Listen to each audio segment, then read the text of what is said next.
Cet avion survole Madagascar. Il transporte des patients vers l'hôpital où ils recevront enfin les soins dont ils ont besoin. Depuis 1946, la Mission Aviation Fellowship, la MAF, se rend dans les endroits les plus isolés, comme au Sud-Soudan ou en Papouasie-Nouvelle-Guinée, pour apporter de l'aide humanitaire et annoncer l'Évangile aux communautés les plus reculées. Aujourd'hui, la MAF recherche des pilotes missionnaires prêts à partir sur le terrain. Si vous êtes pilote, nous avons besoin de vous. Autrement, vous pouvez aussi soutenir notre mission en faisant un don sur maf-france.org. Merci.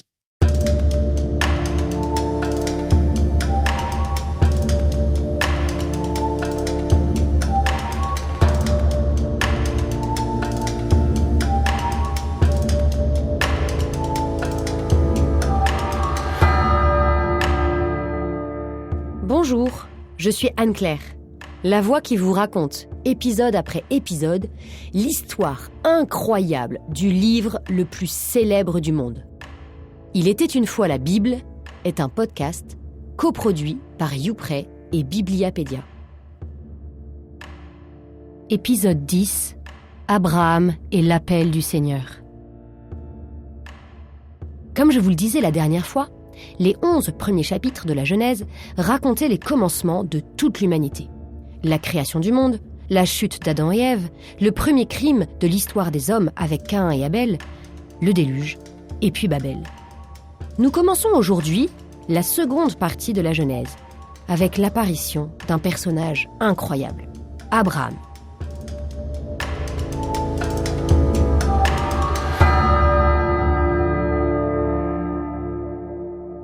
L'histoire d'Abraham va du chapitre 11 au chapitre 25. Comme sa vie est racontée très en détail, pas moins de 15 chapitres, nous allons vraiment pouvoir bien le connaître et nous en faire un ami.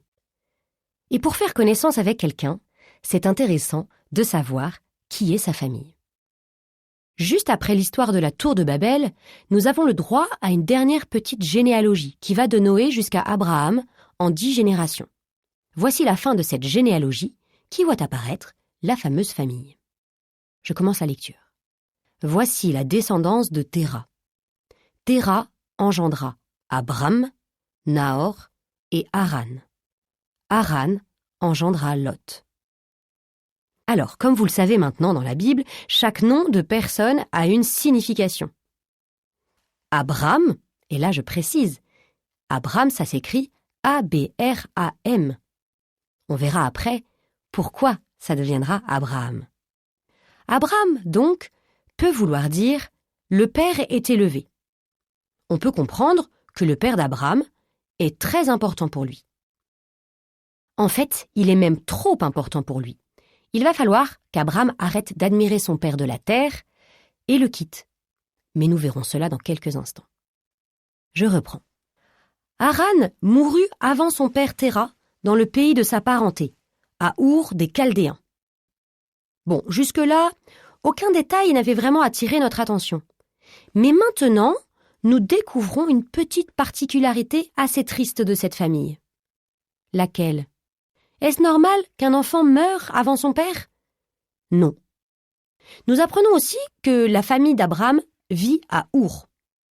Aujourd'hui, c'est une ville en Irak. Ce qui est intéressant, c'est qu'elle n'est pas très loin de Babylone, la fameuse Babel dont nous avons entendu parler juste avant. Il faut donc comprendre que la famille vit un peu dans l'ambiance de Babel. Attention, Our n'était pas un petit village de rien du tout. C'était une des plus grandes villes de la région, un centre commercial important. Il avait aussi une immense ziggourate, un peu comme la tour de Babel, qui était donc un temple dédié au dieu Sin, le dieu de la lune. En croyant en un Dieu unique, Abraham va donc être complètement en décalage avec tout son environnement religieux. Une petite histoire juive, appelée aussi Midrash, illustre bien ce décalage. Elle raconte que le père d'Abraham était un marchand d'idoles. Un jour, il s'absente un moment et demande à son fils de garder la boutique. Profitant de la situation, le jeune garçon, qui a déjà reçu dans son cœur la foi au Dieu unique, prend une hache et détruit toutes les statues, sauf la plus grande. Quand son père revient, il découvre avec stupéfaction les statues en morceaux. et demande à Abraham ce qui s'est passé. Son fils lui explique alors que c'est la grande statue qui a détruit toutes les autres. Son père, furieux, lui répond « Tu te moques de moi ? Tu sais bien qu'elle ne parle pas et ne bouge pas. »« Ah bon ?» répond Abraham. « Mais alors, pourquoi est-ce que tu l'es pris ?» J'aime bien cette petite histoire. Je reprends la lecture de la vraie Genèse. Abraham et Nahor prirent femme. L'épouse d'Abraham s'appelait Saraï et celle de Nahor Milca, fille de Haran, père de Milca, et de Yisca. Est-ce que vous suivez ? Qui Nahor a-t-il épousé ? Eh bien, il a épousé sa nièce. C'est étrange, mais à l'époque, ça se faisait. Deuxième petite particularité de la famille d'Abraham. Saraï était stérile, nous dit le texte. Cela signifie qu'elle ne peut pas avoir d'enfant. C'est donc une deuxième assez triste particularité de cette famille. Le texte continue. Téra prit son fils Abram, son petit-fils Lot, fils de Haran, et Saraï, femme de son fils Abram, qui sortirent avec eux d'Our des Chaldéens pour aller au pays de Canaan. Ils gagnèrent Haran, où ils s'établirent. Donc si on récapitule, ceux qui partent en voyage, il y a Téra, Abram et sa femme Saraï, et le neveu Lot, fils de Haran, celui qui est mort. Attention, ne pas confondre Haran, l'oncle mort, et Haran, la ville où nos voyageurs font étape. Ensuite, il y a ceux qui restent, Nahor, la sœur d'Abram, et les deux enfants d'Haran, l'oncle mort, qui sont Milca et Isca. Où se trouve Canaan, ce pays vers lequel ils se dirigent ? Est-ce que c'est à côté d'Our ? Pas du tout. C'est à plus de 1500 km si on suit les routes. On comprend donc que Nahor, sa femme Milca et sa nièce belle-sœur Yisca aient préféré rester. En plus, est-ce qu'on sait pourquoi Téra, le père, décide de partir avec Abram, Saraï et Lot ? Non, le texte ne nous le dit pas. Probablement parce que Téra ne l'a pas expliqué à sa famille. On se demande bien quelle mouche l'a piqué. Tout ça pour changer d'avis et puis s'arrêter à Haran. Haran est une ville située en Syrie. À Haran, il a fait plus de la moitié du chemin. C'est une ville qui ressemble beaucoup à Our, un grand centre commercial et religieux. On y adore aussi le dieu Sin. Finalement, Téra a repris sa vie d'avant. Il n'est pas interdit de penser que c'est Dieu qui l'a appelé à quitter son pays. Téra a commencé à suivre l'appel de Dieu, puis a renoncé. Je reprends la lecture. Téra vécut 205 ans, puis il mourut à Haran. Troisième précision sur cette famille, on apprend la mort de Téra. Est-ce que c'est normal de mourir à la fin de sa vie ? Oui. Mais en le disant dès le début de l'histoire, le texte veut nous montrer qu'il y a une ambiance de mort dans la famille. La mort de Haran, la stérilité de Saraï, alors ce n'est pas vraiment la mort, mais c'est l'impossibilité de donner la vie, et la mort de Téra. Avec la mort de Téra se termine le chapitre 11. Nous arrivons maintenant au chapitre 12. Il commence ainsi. Le Seigneur dit à Abram, « Quitte ton pays, ta parenté et la maison de ton père, et va vers le pays que je te montrerai. » Je répète cette phrase car elle est fondamentale. Le Seigneur dit à Abram, « Quitte ton pays, ta parenté et la maison de ton père, et va vers le pays que je te montrerai. » Voilà que tout à coup, Dieu s'invite dans l'histoire. C'est un énorme changement par rapport à sa façon de faire lors de la création. Souvenez-vous, il avait créé l'univers et y avait installé ses habitants. Et puis il avait dit aux hommes, « Soyez féconds et multipliez-vous, remplissez la terre et soumettez-la. » Ou encore, dans l'autre récit, il avait conduit l'homme dans le jardin pour qu'il le travaille et qu'il le garde. Dieu prévoyait de laisser faire l'homme. Le problème, c'est que le résultat a été un peu catastrophique. Désobéissance d'Adam et Ève, meurtre d'Abel par Caïn, la méchanceté de l'homme qui devient grande sur la terre, et même après le déluge, à Babel. Alors Dieu décide de s'y prendre autrement. C'est lui qui va faire des merveilles dans la vie d'un homme qu'il aura choisi. Abram. Abram ne sera pas chargé de faire, mais de laisser Dieu faire dans sa vie. Pour cette raison, Dieu commence par l'appeler à quitter. On va relire mot par mot cet appel très exigeant. Donc, premier mot, quitte. La première chose qu'il demande à Abraham est très radicale. Quitte. Ce verbe hébreu, très connu, se dit lech lera. Ça pourrait même se traduire par va-t'en. C'est vrai, pour suivre Dieu, il faut être disponible. Et pour être disponible, il faut être prêt à renoncer. Deuxième partie de l'ordre, ton pays, ta parenté et la maison de ton père. Il faut vraiment renoncer à tout. Dieu lui demande 3 renoncements de plus en plus durs. D'abord son pays. Bon, là ça va. Ensuite sa parenté, c'est-à-dire la grande famille, les cousins éloignés. Déjà là c'est plus dur. Et même la maison de son père, c'est-à-dire la petite famille proche. Troisième partie de l'ordre de Dieu, le pays que je te montrerai. Où doit aller Abraham ? Le moins qu'on puisse dire, c'est que la destination est floue. Le pays que je te montrerai. Super, très précis. En fait, Dieu demande à Abraham de lui faire confiance, de lui dire « Ok, je pars », sans savoir exactement où il part. Je vous propose qu'on répète cette phrase très importante de l'appel de Dieu. Je vais donc la relire. « Quitte ton pays, ta parenté et la maison de ton père, et va vers le pays que je te montrerai. » La référence de cette phrase très importante, c'est Genèse, chapitre 12, verset 1. Vient ensuite une magnifique promesse. Je cite. « Je ferai de toi une grande nation. Je te bénirai. Je rendrai grand ton nom, et tu deviendras une bénédiction. Je bénirai ceux qui te béniront. Celui qui te maudira, je le réprouverai. En toi seront bénies toutes les familles de la terre. » Alors sur quoi porte cette promesse ? En fait, il y a 3 promesses. Il y a d'abord un pays. Va vers le pays que je te montrerai. Mais qui pour l'instant n'est ni promis ni nommé. Dieu promet seulement de le montrer. Donc première promesse, un pays. Deuxième promesse, une nation, c'est-à-dire un peuple. Je ferai de toi une grande nation. Je te bénirai, je rendrai grand ton nom, et tu deviendras une bénédiction. À la différence de ce qui s'est passé à Babel, c'est Dieu qui rend grand le nom d'Abraham, et non Abraham qui veut se faire un nom comme les habitants de Babel.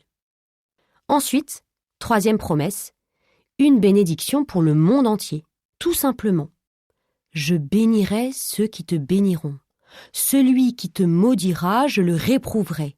En toi seront bénies toutes les familles de la terre. Effectivement, s'il n'y avait pas cette troisième promesse, on pourrait trouver injuste que Dieu choisisse un homme et une nation plutôt qu'une autre. Mais en fait, c'est la nouvelle logique de Dieu. Il choisit des personnes particulières comme ambassadeurs pour transmettre son amour à tous les hommes. Et de cette façon, la bénédiction prononcée par Dieu au moment de la création peut se poursuivre. Quelle est la réaction d'Abraham ? La voici. Abraham s'en alla, comme le Seigneur le lui avait dit. Abraham avait 75 ans lorsqu'il sortit de Haran. Il prit sa femme Sarai, son neveu Lot. Comme on l'a vu dans l'épisode avec la généalogie d'Adam à Jésus, le 2e épisode de cette série, 3 lettres caractérisent Abraham. O, B, I. Pour toute la tradition, Abraham est le modèle d'obéissance de la foi. Il obéit tout de suite, par des actes, plus que des paroles, sans poser de questions. Évidemment, il ne faut pas obéir à n'importe qui sans réfléchir. Mais le texte suppose que l'appel de Dieu a eu quelque chose de tellement exceptionnel qu'Abraham a senti qu'il pouvait faire confiance à cette voix. Quel âge a Abraham ? Il a 75 ans. C'est quand même déjà vieux. Je reprends la lecture. Ils se mirent en route pour Canaan et ils arrivèrent dans ce pays. Abraham traversa le pays jusqu'au lieu nommé Sichem. Les Cananéens étaient alors dans le pays. Ainsi, Abraham arrive à Canaan, mais il ne sait pas que c'est le pays dont Dieu lui a parlé. Il suit simplement la grande route de l'époque, celle qui longe le fleuve Euphrate. D'ailleurs, le texte nous signale que ce pays appartient à un peuple, les Cananéens. Il va donc falloir une intervention de Dieu pour lui dire qu'il est arrivé à destination. Cette intervention, la voici. le Seigneur apparut à Abram et dit « À ta descendance, je donnerai ce pays. » En fait, en faisant confiance à Dieu, Abram a accompli le projet que Téra, son père, avait laissé inachevé lorsqu'il s'était arrêté à Haran. On comprend ici que Dieu avait sans doute appelé de la même façon Téra. En lisant la Bible en commençant par le début, on découvre les lieux dans l'ordre. C'est ça qui est intéressant. Et d'ailleurs, pour mieux savoir les situer, n'hésitez pas à vous munir d'une carte du Moyen-Orient et même une carte précise de la Terre Sainte au temps d'Abraham. Retenez bien aussi le nom de Sichem, parce qu'à partir de maintenant, chaque fois que vous le lirez dans la Bible, vous devrez vous souvenir que c'est l'endroit où Dieu a dit à Abraham « À ta descendance, je donnerai ce pays ». Un peu comme des amoureux qui se rappellent avec émotion l'endroit où ils se sont rencontrés. Avec cette deuxième intervention de Dieu, la promesse devient un peu plus précise. Cela se remarque déjà dans le type de manifestation de Dieu. La première fois, c'était une voix. Cette fois-ci, de quelle façon Dieu se manifeste ? Par une vision. Ensuite, on apprend que Dieu ne veut pas seulement montrer un pays à Abraham, mais aussi lui donner, et que ce pays est justement celui où se trouve Abraham. Enfin, concernant la promesse très floue de nation, Dieu est aussi plus précis. De qui sera composée cette nation ? Eh bien, de la descendance, c'est-à-dire des enfants d'Abraham. Cela nous fait comprendre quelque chose de très important. Il faut d'abord faire confiance à Dieu pour ensuite comprendre son projet, et pas le contraire. Nous préférons bien sûr le contraire, tout bien comprendre et ensuite faire confiance. Mais non. Cela dit, la promesse de Dieu est peut-être plus précise. Mais en revanche, elle est carrément absurde. Dieu donne à Abraham une terre qui appartient à quelqu'un d'autre, les Cananéens, et en plus, il lui promet une descendance alors que Sarai est stérile. Abraham va devoir continuer à faire confiance. Encore une fois, Abraham réagit avec des actes plutôt qu'avec des mots. Regardez. Et là, Abraham bâtit un autel au Seigneur qui lui était apparu. Il continue à faire confiance à Dieu et il va parcourir le pays comme un homme qui visite la maison qu'il vient d'acheter. D'abord le nord, avec Sichem. Ensuite, au milieu, entre Béthel et Haï. Je lis le passage. De là, il se rendit dans la montagne, à l'est de Béthel, et il planta sa tente. Ayant Béthel à l'ouest et Haï à l'est, là, il bâtit un autel au Seigneur, et il invoqua le nom du Seigneur. Ensuite, il va au sud. Je vous cite le passage. Puis, de campement en campement, Abraham s'en alla vers le Néguev. La tradition juive a remarqué dans l'histoire d'Abraham 10 épreuves, qui vont être 10 occasions pour Dieu de faire grandir cet homme qu'il a appelé. La première épreuve était justement de partir pour un lieu inconnu.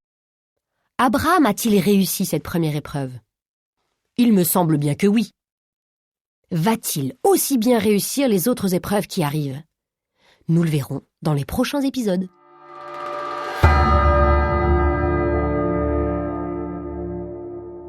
Merci d'avoir écouté cet épisode du podcast « Il était une fois la Bible ».